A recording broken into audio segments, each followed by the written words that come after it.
Hi, I want to talk today about whether or not you can can food in an Instant Pot. Lately I've seen a lot of questions about that on our Facebook page, and I want to clarify a couple of things.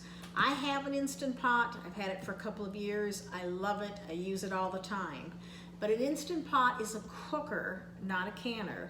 And I want to talk a little bit about, first of all, about canning and why we can food and what you can and cannot do in this Instant Pot from my perspective. Now again, I am not a scientist, I am not a homemaker, but this is the data that I have learned by reading, as well as I'm going to share some information with you here. So when we're canning food, and I'm not talking about dehydrating here, but when we're canning food, we're basically going through a process where we're making it shelf stable, so we can put it on our shelf and pull it off when we need it. There are really two kinds of food overall that we're processing. We have food that's high in acid, acidic foods. Typically these are going to be your fruits. And then you have everything else. So your soups, your vegetables, your meats, those are low acid foods, and those need to be pressure canned. Now, you're also going to have a lot of guidance and even opinions on what you can pressure can and what you can't pressure can. Again, I'm not talking about pressure cooking, not talking about the Instant Pot at the moment here. So with fruits are generally considered high acid foods, and you can preserve most of those through the water bath method. Water bath method is a method where you are putting your fruit into a jar and you're putting it into a canner, and your canner has a weight or it has a dial, and you are basically boiling that food for a specified period of time.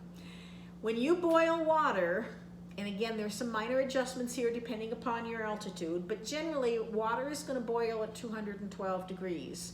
If you put on a pot of water and boil it for 2 minutes, or you boil it for 10 hours, assuming your pot doesn't go dry, you're really not going to get above that 212 degree mark because water boils at 212 degrees.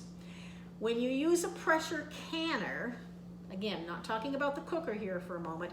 When you use a pressure canner, you're bringing that water to a boil under pressure. And that's the only way that you can bring the temperature up to over 240 degrees. Why is 240 degrees important? Because one of the things you're trying to prevent when you do canning is botulism. And while it is rare, it can be deadly. And you have a botulism toxin and you have a botulism spore. The botulism spore, as well as bacterias and molds and yeasts, generally will get killed at temperature between about 160 and 185 degrees. So oftentimes you'll see things where you can can something or you can prepare something, but they'll say boil it for 10 minutes. That's to get rid of those bacterias and yeasts and everything. If you have the bacteria or the botulism toxin, that can only be destroyed at a temperature above 240 degrees. You can't get that in an Instant Pot, and you can't get that just on your stove. You have to get to that temperature under pressure, and this isn't enough pressure. It doesn't have the right weights on it to get to that temperature, and I'm going to show you that in a little bit. So additionally, you really have two kinds of food, as I may have mentioned earlier. You have your low acid foods and you have your high acid foods. Your high acid foods are your fruits generally. And you might look on different charts and you'll see that you can do a water bath or you can pressure can fruits, but even your different fruits have different amounts of time. It's not like you can take apples and pineapples and pears and necessarily pressure can those or even water bath those for exactly the same amount of time. Different foods have different water content, they have different density. So therefore you have to follow the charts on that to assure that you get that food properly heated and destroy those things. The botulism toxin is only going to grow in moist environments, temperatures that are generally within the range of our homes, both on the cool end and the warm hand, and without oxygen. When you're pressure canning foods that are low acid, you're typically your soups, your vegetables, your meats, that has to get to above that 240 degree temperature in order to kill the possibility of those botulism toxins. And depending upon what you have in your whatever you're canning, let's just say soup, you might have vegetables in there, you might have tomatoes in there, and you might have meat in there. Well, you want to take the item or the content that's the longest time required to kill that. In this case, it's meat. So if you were going to pressure can meat, in a pint, you'd have 75 minutes. In a quart, you'd have 90 minutes, even though the other ingredients are less. That's the only way you can assure that you're getting rid of that botulism toxin. Now, lots of foods, frankly, have not been scientifically tested. And in theory, the only recipes that are absolutely safe are the ones that have been scientifically tested.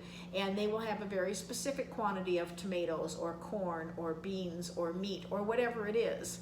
The reality is that a lot of us, myself included, will maybe have recipes that are family recipes, or maybe we don't want corn, but we want something else in there. And people will sometimes say, oh, but that's not safe, you can't do that.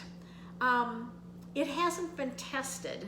So can we say with absolute 100% certainty that it is a safe thing to do?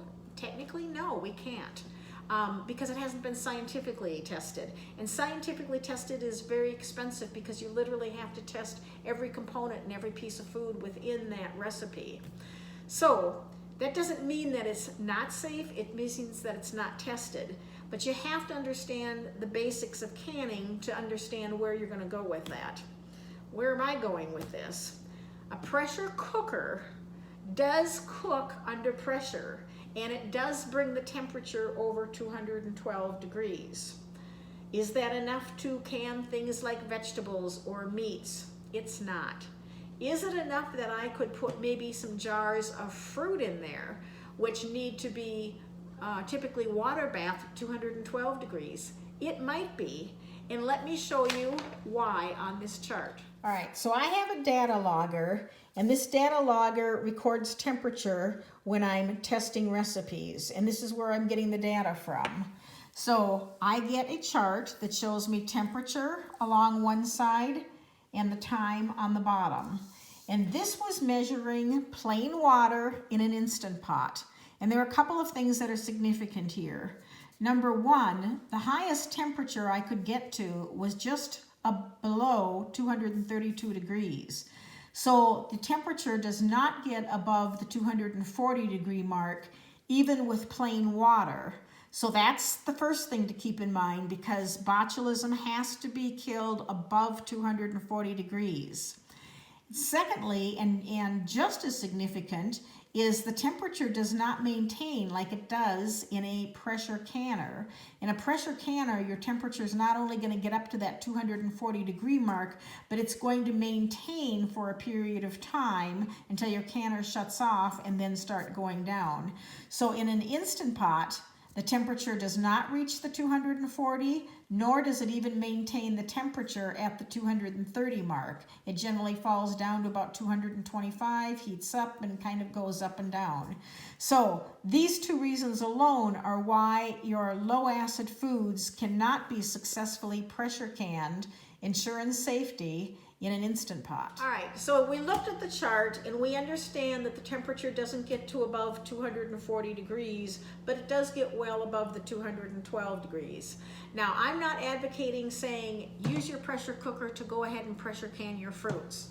I'm saying it's probably safe to do so, but doing the water bath for the specified amount of time is still your best bet, because your pressure cooker might be different than my pressure cooker.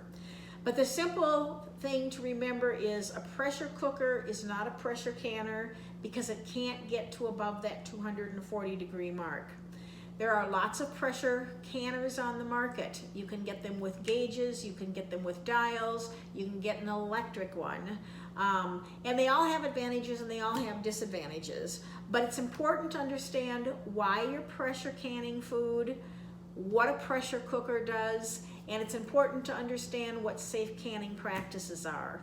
So hopefully this has helped you understand that a little bit better, and as you move forward with gaining more experience with pressure canning or water bathing your foods, you can understand how you might be able to use a Instant Pot cooker to prepare some of your foods for canning, but you also want to understand why it's not safe to use for canning in general, especially for the low acid or the low acid foods like vegetables and meats. So hopefully you have found this somewhat helpful, and hopefully I haven't been too confusing.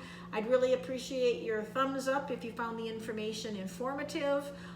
Subscribe to the channel by hitting the button in the lower left corner of this video, or actually maybe it's the lower right corner for you. But then you get notified when the videos come on, and you can choose what you want to watch and watch not.